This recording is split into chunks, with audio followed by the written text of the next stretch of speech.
Hello guys, STR48 படத்தை இப்போ கமல்ஹாசன் கைவிட்டுட்டாராமா. அது மட்டும் இல்லாமல் இப்போ அடுத்த தயாரிப்பாளருக்காக தயங்கி தயங்கி தேடிட்டு இருக்காராமா நம்ம சிம்பு கிட்டத்தட்ட பல மாதங்களாக கமலுக்காக வந்து காத்துட்டு இருந்தாரு. அதாவது STR48 படத்தை தேசிங்க பெரியசாமி இயக்குறாரு.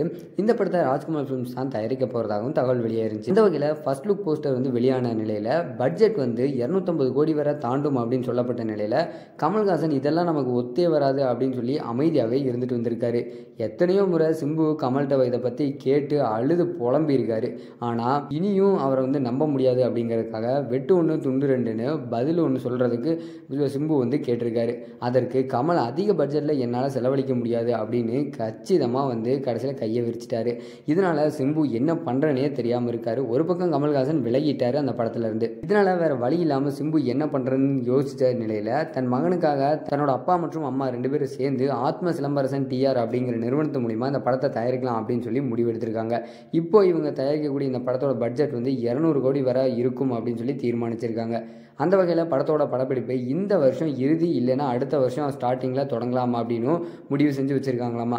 மேலும் இந்த படத்தில் சிம்புக்கு ஜோடியாக கீர்த்தி சுரேஷ் வந்து கமிட் ஆயிருக்காங்க.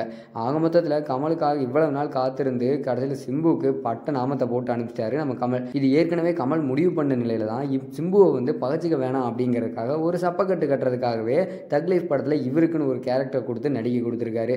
ஆண்டவரை பற்றி தெரியாமல் சிம்புவும் ஆசையாக இவ்வளோ நாள் வெயிட் பண்ணிட்டு இருந்து எல்லாமே வேஸ்ட்டாக போச்சு. ஆனால் கமல் வந்து சிம்புவை வேணான்னு சொன்னதுக்கான காரணம் இப்போ வரைக்குமே வந்து சிம்புவுக்கு பெருசாக மார்க்கெட் எதுவும் இல்லை.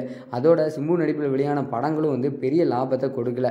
அடுத்து கமலுக்கும் இந்தியன் 2 வந்து மிகப்பெரிய அளவில் சொல்லக்கூடிய அளவில் வந்து ஓடாத காரணத்தினால இப்போ வேணாம், பெரிய ரிஸ்க் நம்ம எடுக்கவே வேணாம் அப்படின்னு சொல்லி கமல் அவர்கள் ஜெகா வாங்கிட்டாரு அப்படின்னு கூட சொல்லலாம். இதைத் தொடர்ந்து அடுத்த வருஷம் வந்து சிம்பு நடிப்பில் STR48 படம் கண்டிப்பாக வெளியாகும் அப்படின்னு சொல்லி எதிர்பார்க்கலாங்க.